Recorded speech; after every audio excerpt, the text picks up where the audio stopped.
Okay guys, going to tell you a wee Irish shrimp style pattern, and this one's called the O'Reilly shrimp. Now this was tied by Peter O'Reilly, and it was basically fished on the west coast of Ireland fisheries, the Urf and the Dalfy. So the hook in the vise is a size 10 partridge paintweight double in black nickel. The thread that I'm going to use to tie the fly is Uni-Thread 80 in red. So I'm just going to come in and catch the thread behind the eye of the hook, run on a few mil of thread and remove the waist tag. The tag and the rib on the fly is going to be an oval silver tinsel, uni and small. So I'm going to get a length of this off. I just like to catch in my oval silver tinsel on the way down, so just catch it in, then bring it in underneath the shank of the hook and just run your thread down, catching this in. Then I'm going to come round with 4 turns of the oval silver tinsel, and on the last turn bring it up and in between the hooks. A couple of turns catches that in. Then we'll just come in and trim away the excess of the oval silver tinsel. Now the tail on the fly is usually a natural, just a natural red breast feather from a golden pheasant. I'm going to use the orange. This is just a dyed orange breast feather. You've got the natural, use it. I've run out of the natural, and the skins are hard to get now, the golden pheasant body skins. So a couple of turns to catch that in. I'm going to fold the tip back, a couple of turns back up over the tip and the hackle. Then I'm going to come in and just trim away the tip of the hackle. Just stroke these back with my fibres back with my fingers. Then come round with 1 turn in front of the other. And I don't get too hung up here if I catch some of these in, so I can just come in and brush the fibres out. I just sort of concentrate on just getting the feather onto the hook,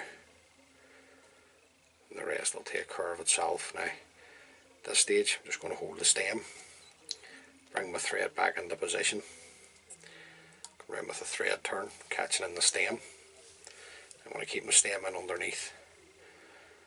Just going to run it on up to about the midway point and then break off the stem. And like I say, if it catches up like that, then you can just come in if you've got a brush, or you can take the fly out of the vise if you wish and just sort your tail out.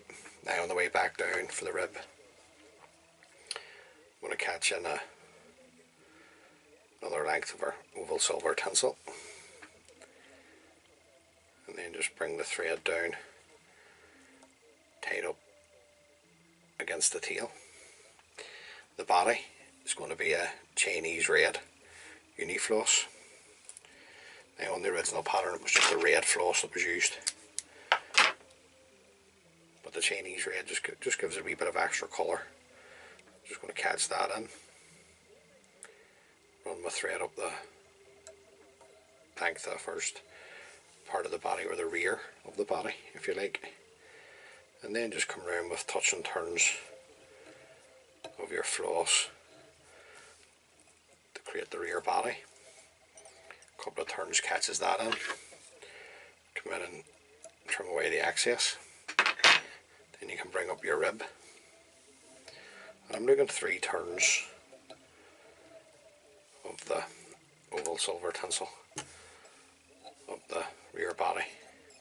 A couple of turns catches that in, come in and trim that away. Now the mid hackle is a badger hackle, so just want to get a nice hackle off here. Take away some of the rubbish from the bottom. I'm going to tie this in by the tip. You could tie it in down here, but I like to tie it in by the tip. Now I'm coming down the feather a bit just to get some of the better fibres. Just catching in the tip, then you can come in and locate the tip, you can break it away. I just like to come in with my scissors and just stroke my scissors up the stem of the hackle, and then come around with a couple of turns of this hackle. Now, like I say in all my videos, the turns of hackle are up to you. It's the way you like to tie, and it's the confidence that you have when facing the fly.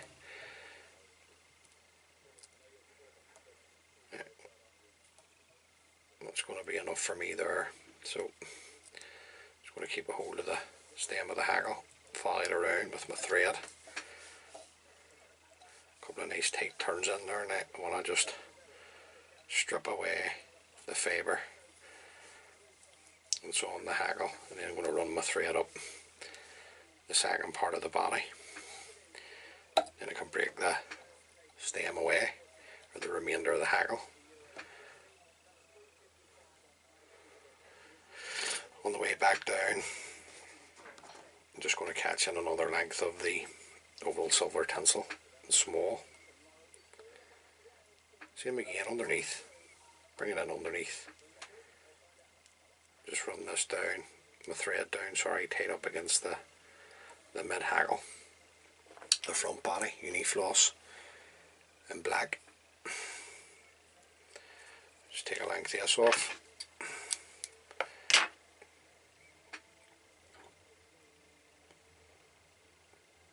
Turn to catch that in. Just run your thread up, catching in your floss, and then just bring your floss round. Now, just want to get a nice clean turn to start me off, and then just overlapping or touching turns of your floss up the body. A couple of turns catches that in, come in and trim it away, and you can bring up your rib just the same as the rear body. 3 turns is plenty. Up to there, follow it around with your thread, a couple of turns catches that in, come in and remove the excess. The hackle at the front, just a hot orange cock hackle or hen hackle.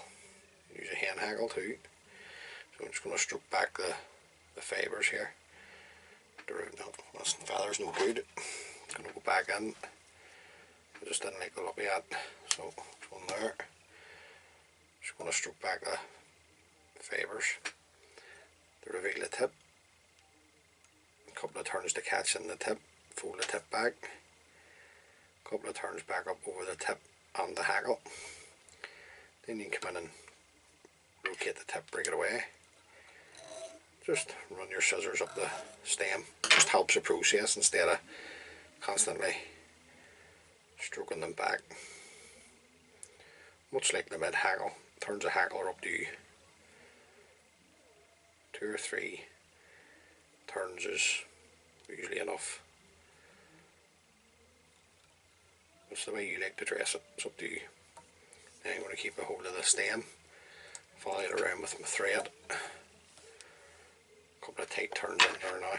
Then I'm going to come in and trim away the remainder of the hackle. I'm just going to come in and anything that's going forward, just fold it back. Just want to get a bit of thread down here at the front for the next material.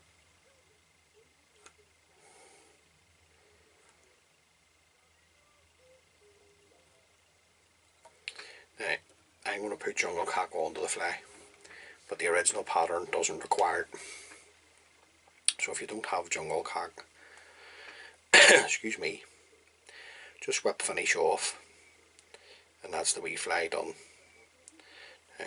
I have 2 eyes here. That's them there.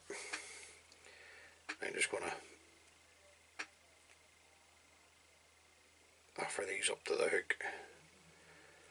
Just going to come around and hold them onto the shank of the hook.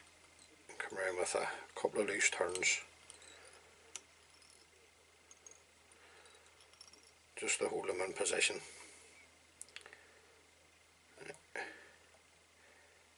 One there's moved around on me. and then just want to check the length, just to make sure I'm at the, before you secure them in, guys, always make sure you check that they're the same length. There's nothing worse when you tie them in and well, there's just still a wee tad too long for me. Okay, now I'm happy enough with that. So I'm just going to hold my jungle cock, a couple of tight turns. I'm going to fold the stem of the jungle cock back, and just tie up over the top. It just means that the jungle cock, it has to break off now. It can't pull out on you.